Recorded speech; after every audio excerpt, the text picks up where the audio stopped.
What happens when a flight attendant questions the simple cross around a quiet man's neck? And what happens when that flight attendant questions his right to wear it without realizing that the man is Jeremy Renner? This judgment on the small silver cross would escalate a quiet confrontation throughout the cabin, and by the time the plane landed, no one would forget what that man said or how he said it. Oh, and before the flight takes off, let us know where you read this. We'd love to hear your thoughts. Los Angeles International Airport was buzzing as usual. People running, children shouting, businessmen in suits hurrying along. And in the middle of the crowd, a man was walking slowly but confidently. He wore a black t-shirt, faded jeans, and a pair of shoes that looked like they had been worn for years. He had no expensive watch on his wrist, no bodyguards by his side. He was making his way through the crowd. It was Jeremy Renner. A few people noticed him, but no one was sure. Is that him? Glances lingered for a few seconds before moving on. Someone like him. So plain, so quiet. What was he doing here? But there was one detail that didn't go unnoticed. The old silver cross hanging loosely around his neck. Not shiny, but still catching the eye. It wasn't flashy, but to someone who understood its meaning, it carried weight. Jeremy kept walking without trying to draw attention to himself. Quiet, unassuming, just walking. He reached the first-class entrance. He handed his boarding pass to the attendant. His name was clearly written on the card. However, the female attendant paused for a moment with a professional demeanor. "Sir?"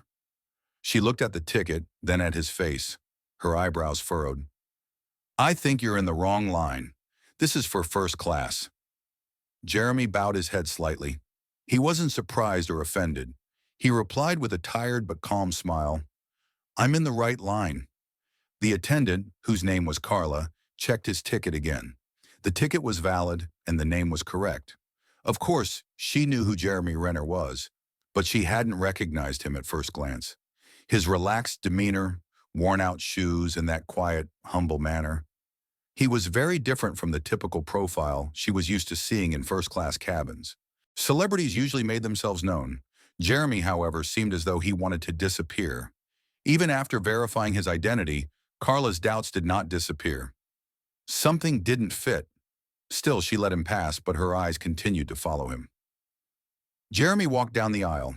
His steps were neither hurried nor slow. It was as if this seat was a quiet harbor where he had left his fatigue behind for years. When he sat down in his first-class seat, he didn't close his eyes. He fastened his seatbelt and took a deep breath. Carla was still watching him. There was something about him.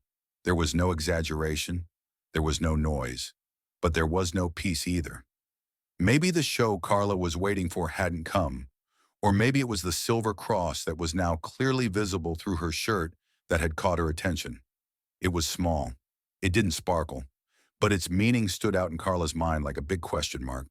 When Jeremy fastened his belt, Carla paused for a moment, her gaze fixed on the cross. A twitch crossed her face, then a look of determination. She took calculated steps. Almost as if she were rehearsing for a training seminar, she walked after him to the chair. Her face was harder now. Inside, her desire to regain control was becoming more apparent. The man had boarded the plane. Yes, but when he saw the cross, a completely different debate began in Carla's mind. Her gaze remained fixed on that small symbol. As the plane took off, the sound of the engines filled the cabin with a soft hum. As the sky turned blue, the world below became a distant memory. The first-class cabin was dim, quiet, and comfortable. But the air in that section of the cabin was slightly different. Jeremy was leaning back in his seat. He wasn't reading a book or closing his eyes. He was just listening to the silence, his thoughts wandering here and there. His arms were resting on the armrests, tired but calm. The cross on his chest was right in the middle. His breathing was deep and steady. His eyes were open but not focused on anything in particular. He had no book in his hands and was not listening to music. He had simply chosen to remain in the silence. After spending decades in the midst of crowds, such moments of silence were a reward for him. He didn't seek attention with noise, but he was there, and his presence was so powerful that it couldn't be overshadowed by noise. As the plane took off, the cross shifted slightly to the side. Now it was fully visible. It sat on his black t-shirt like an old but sturdy mark. The cross wasn't flashy. It didn't shine. In fact, there were traces of time on its edges as if scratched by nails or like the weight carried by someone who had seen a lot. Carla noticed him from the kitchen area. She leaned slightly into the hallway to watch him. His posture was too relaxed, too controlled. He wasn't hiding anything. This unsettled Carla, but she couldn't put her finger on why. She couldn't explain it. She had worked with many famous people before. Noisy, demanding, people who shouted what they wanted. But this man was different. There was a resolve in his silence. Or maybe it was in the cross. A few minutes later, she approached him, carefully measuring her steps. His posture was perfect. Just like she had practiced countless times in training seminars, this wasn't just a flight for her. This cabin was her domain, and there were rules in that domain. "Sir," she said, her voice a little lower, "in common areas, especially in this cabin, we have some rules regarding open religious symbols." Jeremy slowly turned his head. His face was expressionless, but his eyes betrayed a weary alertness. "I'm sorry," he said. "Did I violate a rule?" His voice was calm, but there was a sharp, careful edge to it. Carla didn't take her eyes off the cross. "It's not exactly a rule, but some passengers find certain symbols disturbing." Jeremy looked at the cross, then at Carla. "This isn't the first time. I've flown like this before. No one said anything." Carla hadn't expected that answer. Her lack of reaction was as unsettling as the answer itself. "Times are changing," she said. "Some passengers are more sensitive these days. We expect a little more understanding from everyone. Maybe you could wear your necklace on your arm." Carla didn't want to point directly at her necklace. As if that small symbol would burn her fingers, she merely made an uncertain gesture toward her chest, toward Jeremy's necklace, or rather toward the meaning it carried. Jeremy showed no anger. His face didn't even change, but he didn't move either. He didn't touch his necklace. He didn't budge. He just turned his head slightly to the side. "This cross isn't an accessory," he said. "It's not a statement. It's part of who I am." His words were simple, his tone steady. But beneath the words lay a meaning as heavy as stone. Carla forced a smile. It wasn't empathy, it was control. "I understand," she said. "We just ask that you be a little more careful with personal expressions in this cabin." Her voice was diplomatic, her intonation carefully measured, but the subtext was clear. Hide it. Just then, a woman sitting across the aisle turned her head. A man 2 rows back took off his headphones. The tension in the air had turned into an electric silence. There was no noise, but something was changing. Everyone could feel it. Jeremy's voice was soft but clear. There was no anger in his words, only the weary righteousness that comes with years. "I think you're targeting me," he said. Carla blinked. Jeremy continued. "If someone else wore a necklace shaped like a tree or a rock, would you ask them to take it off too?" Carla's mouth opened, then closed. She didn't know what to say. This is different," she tried to say, but Jeremy cut her off. "What's different? The appearance? The silence? Or is there something else bothering you?" Carla cleared her throat suddenly. Her face tensed. "1 minute," she said, shaking her head and stepping back. "I'll give you some time." Jeremy slowly raised his head this time. His eyes held a weary yet calm strength. He spoke in a soft but meaningful tone. "This necklace has saved my life countless times. In war zones, in hospital rooms, on nights when I thought I wouldn't see morning. When this piece of metal told me to stay, I stayed." His voice didn't rise, but it filled the cabin like an echo, like a church bell ringing through empty spaces. Deep, resonant, and unstoppable. "I won't hide it," he said. "Not now. Never." For the first time, something cracked on Carla's face. The customer service mask that had always been frozen melted for a second. Was it disappointment, or was it just that she couldn't hold back the truth anymore? The passengers were watching. Some turned to look at Jeremy. They weren't unsure anymore.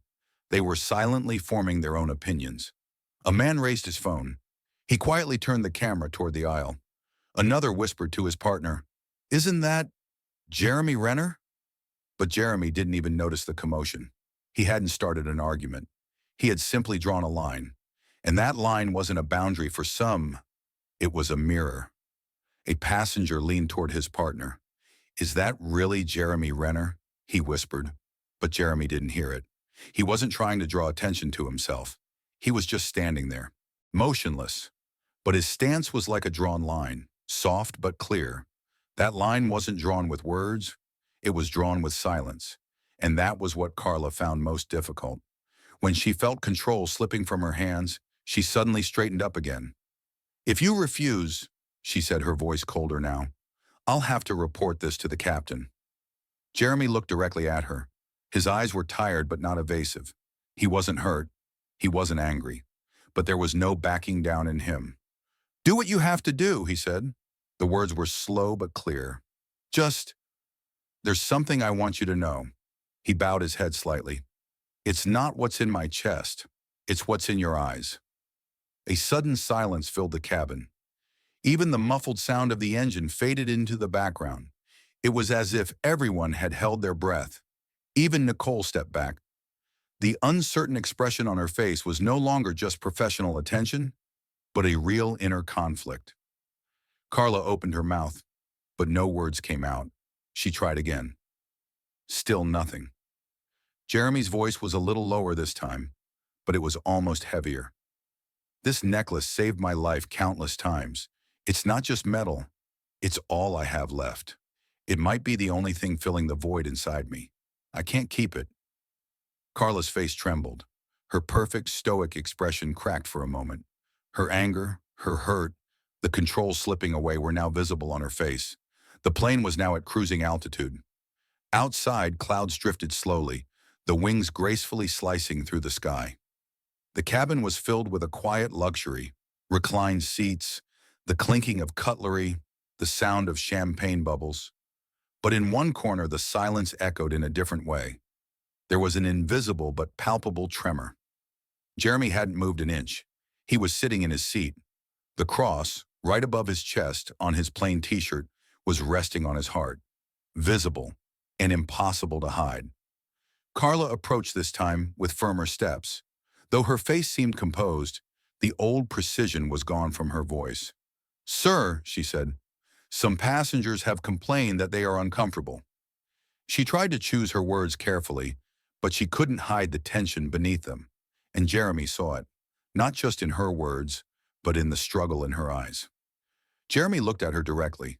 He was calm, but it wasn't emotionless. The reason for Carla's hesitation was obvious, but she was reluctant to voice it. Clever words, a distant tone, neutral expressions. "In the common areas," she said, "the prominence of ideological symbols may be disturbing to some passengers." Jeremy spoke without blinking. "The symbol of my faith, is that a threat?" Carla took a short but sharp breath. "Political badges, religious symbols, ideological slogans, all together, in a space designed for unity, could cause division." Jeremy bowed his head slightly. His voice was still soft, but now it carried sharpness and clarity. "Then maybe it's not about the symbols. Maybe people have been taught how to feel about them."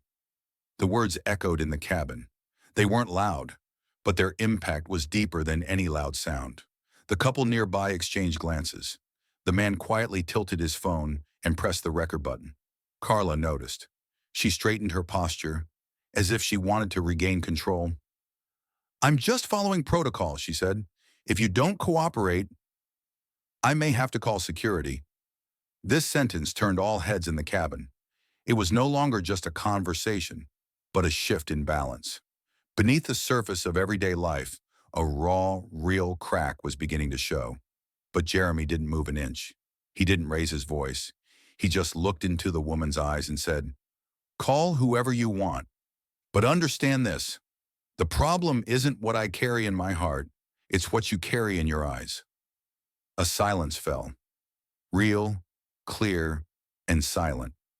Carla saw herself in his eyes. There was no judgment there, but there was nowhere to run. It was the same, clean, and that was the most shocking part. The words weren't aggressive, but they were true. and that's why they were heavier. One of the cabin crew put down what he was doing and began watching silently. The couple continued filming. Other passengers bowed their heads slightly, with respect.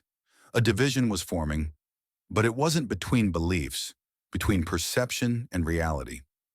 Carla stepped back without saying a word. Her jaw was tight.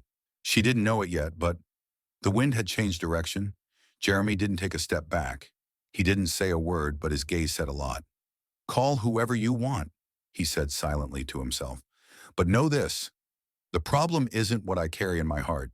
It's what you carry in yours." The atmosphere in the first-class cabin had now turned into something else. At first it was a vague tension, but now it was like people were sitting up straighter. The whispers had died down. The glances were more attentive, the breaths more cautious. Nothing was said openly, but everyone was aware of something.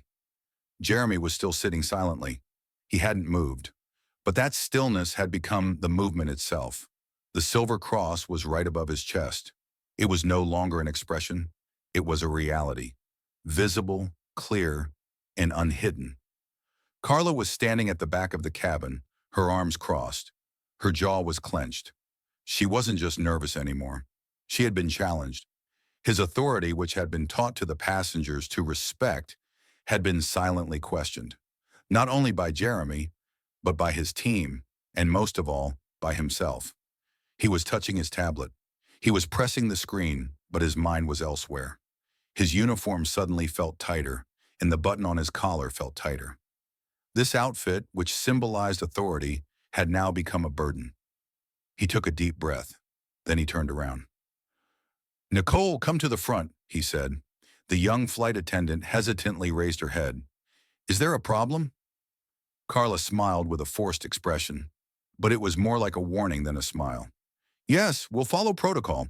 Passenger number 2 is refusing to comply with instructions. I need to report this to a higher authority." Nicole's eyes widened. Her voice dropped. "The ring, because of the cross?" Carla didn't answer directly. Her gaze was stern. "This will set a precedent." Nicole shook her head reluctantly. She walked toward Jeremy's row. A few passengers fixed their eyes on their books or screens, but all attention was focused there. A man in the corner had placed his phone on the armrest, angled it toward the seat in the aisle. The recording continued. Carla walked back to Jeremy's side.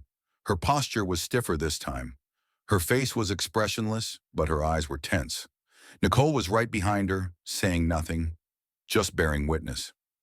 "Mr. Renner," she said this time in a louder voice. She had figured out who he was. Not just a passenger, a familiar voice, a familiar figure. "If you continue to disregard the cabin rules, I will inform the captain. And if this behavior continues throughout the flight, I may be forced to call airport security upon landing." Jeremy slowly turned his head. His eyes were calm but hard. It was as if not a single muscle in his face was moving. It seemed to say, "Do it." Carla was determined to press the issue, despite Jeremy's refusal to comply with the crew's instructions. But the words she spoke came out in a memorized, formal, plastic tone. And these sterile phrases, echoing in the silent cabin, did not sound like the truth, but like an excuse. The passengers in the cabin were now listening intently. There was no scream. There was no insult. But everyone felt that something important was happening here. Something deep, invisible, but unstoppable. Nicole stepped forward. Her voice was calm, but there was an indirect courage in it.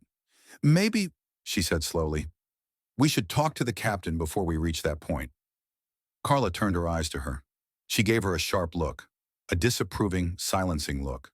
But it was too late. The mood had changed. Carla was no longer speaking. The thing she was trying to control was slipping away from her grasp. About 5 minutes later, the cockpit door opened, silently. A man in his 50s, with a tired face but a kind gaze, walked down the corridor. Captain Morales. Even without saying a word, his presence carried a weight. He walked calmly but decisively to the galley. Carla immediately stepped forward. Her words were quick, her voice harsh. "Sir, we have a passenger who refuses to comply with the basic rules. I have asked him several times to remove a religious object that could affect the cabin atmosphere. But," Morales didn't stop her. but turned his eyes to Nicole. "What's your opinion?" he asked simply. Nicole hesitated, then answered honestly. Mr. Renner was quiet. He was respectful. He didn't cause any tension. He just refused to hide his necklace. Morales shook his head slowly. He seemed to have made a decision. He turned toward the aisle. Everyone in the cabin had their eyes on him. His steps were silent, but everyone in the cabin was now holding their breath. He came to Jeremy's seat. His hands were clasped behind his back. It was as if he was not facing someone he was going to reprimand, but someone he was trying to understand. "Mr. Renner," he said, "I'm Captain Morales. I believe there has been a misunderstanding regarding protocol." His voice was not judgmental, but it carried responsibility. "I care about the safety and comfort of everyone on this flight, both my crew and the passengers. That's why I'd like to hear your side of the story." Jeremy looked up. His gaze was still calm, but in his eyes there was the story of a tired but still standing man. "The flight attendant asked me to hide my necklace. She said some passengers might be uncomfortable." A pause. "I said, no." Captain Morales stopped. Jeremy continued. "This cross has been around my neck for years. It's not ideological. It's not political." He spoke without looking away. "It was the only thing that kept me going. The nights that didn't break me. It's a little piece of metal that reminds me to breathe. It's not for provocation. It's not for show. It's just to remind myself that I'm still here."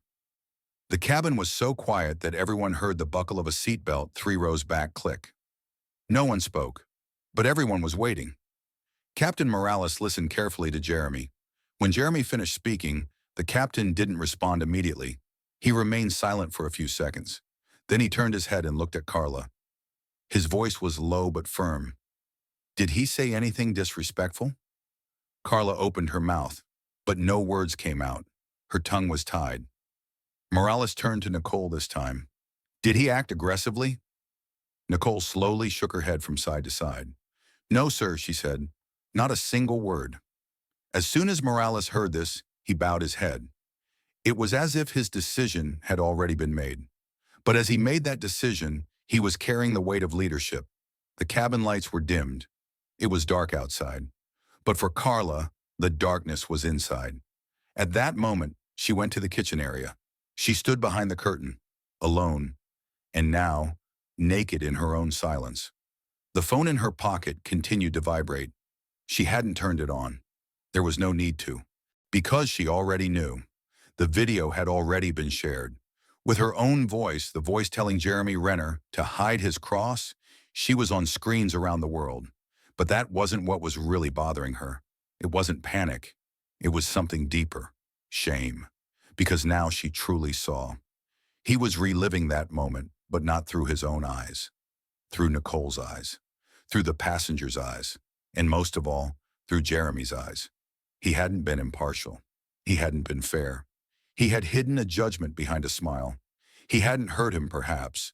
But without knowing him, he had silently categorized him. And that was even heavier. A memory came to her mind. Her grandmother's soft voice, the sentence she had heard countless times as a child. "Kindness isn't what you say, my daughter. It's what you choose not to hide." Carla had always hidden behind rules, protocols, control. But now, there was nowhere to hide. The voice from the cockpit echoed, "This airline company is committed to respecting every individual's right to express their beliefs without fear or shame."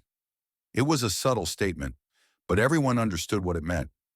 Jeremy sat silently in seat 2A. There was no triumph on his face. There was no anger in his eyes. The cross was still there on his shirt, right over his heart. He showed no joy. He didn't roll his eyes. And that made him even more impressive. Because Jeremy didn't retaliate, and sometimes not retaliating is the strongest response. Carla wiped the tears from under her eyes. She took a shaky breath. She didn't know what to say, but she knew one thing. She had to face him now. She opened the curtain. She walked toward the booth. Each step seemed longer now. The lights reflected off the polished seats, and the dozens of eyes turned toward Jeremy. As she approached Jeremy's seat, the cabin seemed to hold its breath. No one spoke. No one moved. It was as if everyone was focused on her first step. Jeremy slowly raised his head. The same calmness was still in his eyes. Nothing seemed forced. Nothing seemed like a game. It was just real. Carla stood in front of him, but the words wouldn't come out. This time it wasn't her voice that spoke, but her body. She slowly knelt down on her knees. The cabin was silent. Only the sound of breathing could be heard.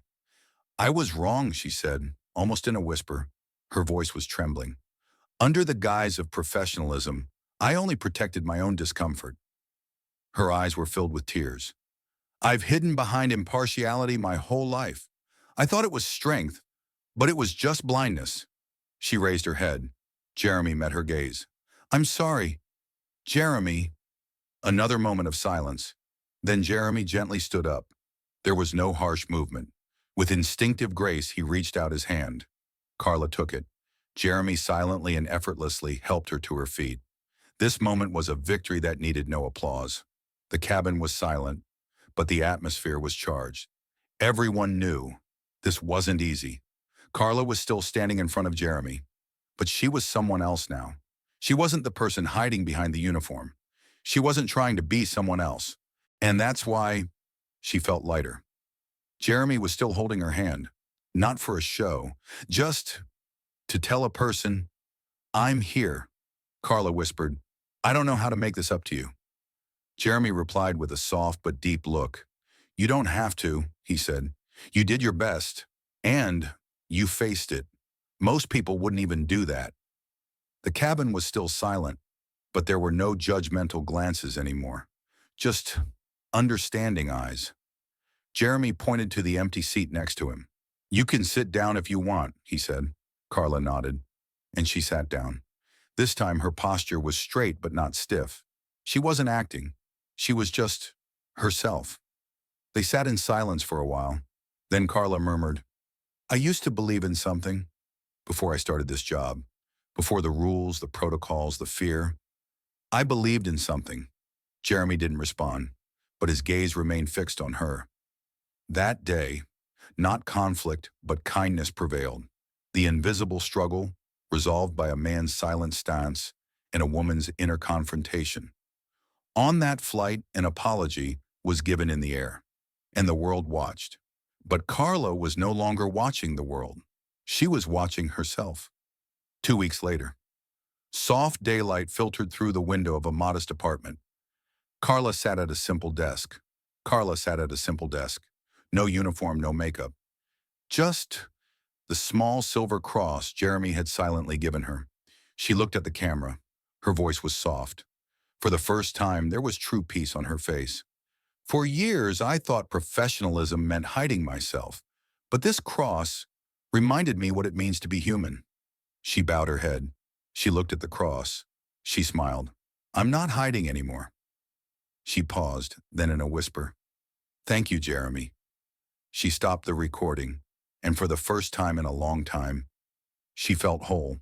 The cross was still in her hand, but it was no longer a religious symbol.